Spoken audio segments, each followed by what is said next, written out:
Best perfume are from France, ये तो आपने सुना होगा। लेकिन इस मूवी की स्टोरी को सुनने के बाद आप जब भी फ्रेंच परफ्यूम खरीदने जाएंगे तो ये फिल्म आपके जहन में ज़रूर आएगी।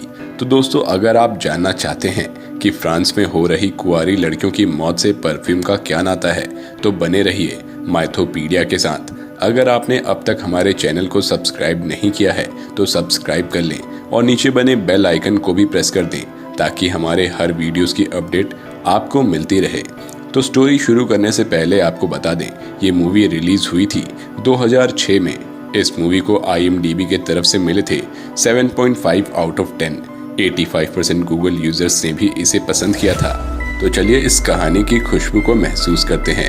18वीं शताब्दी की शुरुआत में जॉन का जन्म पेरिस के एक फिश मार्केट में होता है, जहां लोग मछलियां और गोश्त बेचकर अपने दिन का गुजारा करते थे।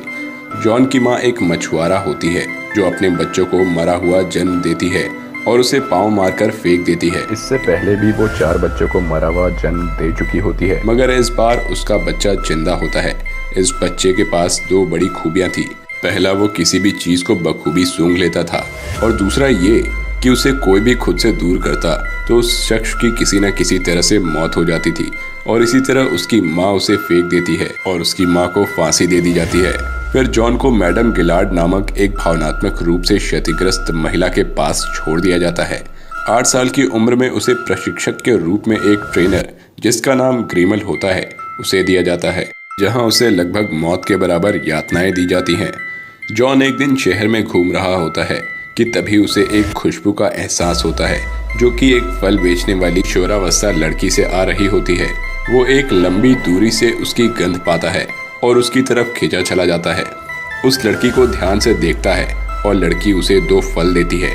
उसे लगता है जॉन भूखा है, मगर जॉन अचानक से उसका हाथ पकड़ लेता है, मगर लड़की डरकर वहां से भाग जाती है। जॉन फिर भी उसका पीछा करता है और जैसे ही वो उसे देखती है वो जोर से चिल्लाती है और जॉन उसका मुंह दबा देता है ताकि कोई उसकी चीख सुनकर वहां ना आ जाए। फिर जब वो उसके मुंह और नाक पर से अपना हाथ हटाता है तो वो मर चुकी होती है और उस लड़की की खुशबू धीरे धीरे गायब हो जाती है।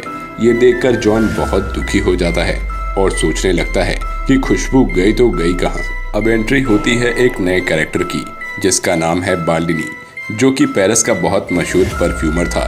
जॉन एक रात बाल्डिनी के घर पर कुछ बकरी के खाल की डिलीवरी के लिए जाता है। वो बाल्डिनी से कहता है कि वो उसे काम करने दे। फिर कुछ देर में बाल्डिनी को ये समझ में आ जाता है कि इंसान के पास एक अद्भुत नाक है। बाल्डिनी जॉन के बनाए हुए गंध से इतना प्रभावित होता है कि बाल्डिनी जॉन को उस खाल बेचने वाले आदमी ग्रीमल से खरीद लेता है और उसी रात ग्रीमल शराब के नशे में नदी में गिरकर मर जाता है।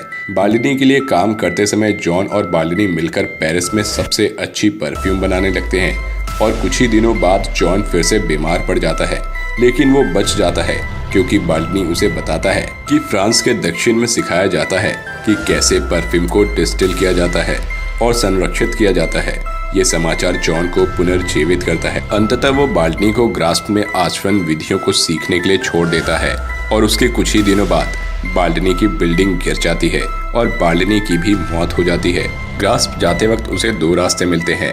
वो पहाड़ वाला रास्ता चुनता है और एक पहाड़ की गुफा में चक्कर लगाता है और सो जाता है।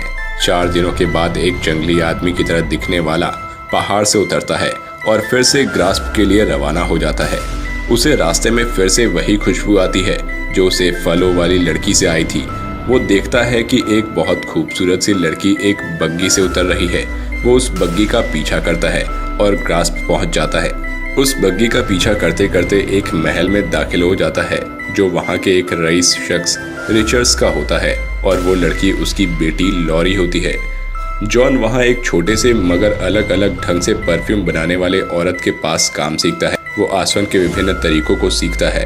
वो अब फूलों के अलावा अन्य गंधों को आश्रित करना शुरू कर देता है, जैसे निर्जीव वस्तुएं। वो जानवरों की ओर बढ़ता है और आखिरकार उसे एहसास होता है कि फूल, निर्जीव चीजें और जानवरों से काम नहीं बनेगा। जॉन कुंवारी लड़कियों की ओर बढ़ता है और धीरे धीरे ग्रास्प में शुरू हो जाता है कुंवारी लड़कियों के मृत पाए जाने का सिलसिला। जॉन परफ्यूम के 13 डब्बे लाता है, जिसमें 13 लड़कियों के जिस्म की खुशबू डिब्बों में कैद करने का तय करता है।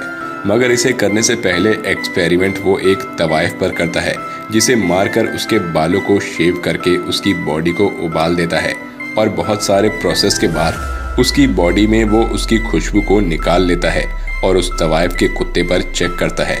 जॉन का एक्सपेरिमेंट सफल हो जाता है। फिर धीरे धीरे वो ग्रास्प की कुंवारी लड़कियों को एक एक कर मारकर उनमें से सुगंध को निकाल लेता है और लाशों को शहर में अलग अलग जगहों पर फेंक देता है। रिचर्ड्स ये सब देखकर बहुत परेशान हो जाता है और वो अपनी बेटी लॉरी को लेकर शहर छोड़कर जाने लगता है। तभी जॉन को उसकी खुशबू का एहसास होता है और वो फिर से लॉरी की खुशबू का पीछा करता है और अगली ही सुबह रिचर्ड्स को लॉरी की लाश मिलती है और जॉन की 13 परफ्यूम वाली सेंट तैयार हो जाती है। वो सारी परफ्यूम को एक साथ मिला देता है। फिर कुछ ही समय में उसकी गिरफ्तारी हो जाती है और उसे 2 दिन में फांसी की सजा भी सुना दी जाती है। लेकिन उसी समय वो अपनी परफ्यूम की शीशी को खोलता है और एक रुमाल में परफ्यूम डालकर हवा में लहरा देता है और सभी लोग मंत्रमुग्ध हो जाते हैं और एक दूसरे से प्यार करने लगते हैं। फिर जल्लाद भी जॉन की पैरों पर गिर जाता है और उसे माफी मांगने लगता है। सभी लोग उसे फरिश्ता समझने लगते हैं। तभी रिचर्ड अपनी बेटी की मौत का बदला लेने के लिए पीछे से तलवार लेकर आता है, लेकिन जैसे ही वो जॉन के सामने आता है वो भी उसकी खुशबू से मंत्रमुग्ध हो जाता है, उसके पैरों पर गिर जाता है। फिर जॉन वहां से चला जाता है और उसे अपनी गलती का एहसास होता है। उसे वो फल वाली लड़की की याद आती है और वो सोचता है काश वो जिंदा होती तो मैं भी उसके साथ ऐसे ही प्रेम करता। फिर थोड़ी देर बाद वो वहां से चला जाता है और वो उसी फिश मार्केट में जाता है जहां उसका जन्म हुआ था और वहां जाकर वर्क प्यूरी परफ्यूम की शीशी अपने ऊपर डाल लेता है और वहां सारे लोग उसे नोच डालते हैं। दोस्तों, क्या आपने इस कहानी में एक चीज नोटिस किया? कोई नहीं, चलिए मैं बता देता हूँ। जॉन के पास 2 अद्भुत शक्तियाँ थी। पहला तो उसकी नाक, उसके सूंघने की क्षमता, और दूसरी जिसे भी वो छोड़ देता था कुछ ही दिनों में उसकी मृत्यु हो जाती थी। याद आया? पहले उसकी माँ, फिर गिलार्ड, उसके बाद चमड़ा बेचने वाला शख्स, फिर बाल्डिनी। याद आया? अंत में आपके लिए एक सवाल। फ्रांस को तो हम वर्ल्ड का परफ्यूम कैपिटल मानते हैं, लेकिन भारत का परफ्यूम कैपिटल किस सिटी को कहा जाता है? आप इस पर रिसर्च कीजिए और कमेंट करके ज़रूर बताएं। अगर वीडियो अच्छी लगी हो तो लाइक करें, दोस्तों के साथ शेयर करें। आज के लिए इतना ही। तब तक के लिए आप देखते रहिए माइथोपीडिया।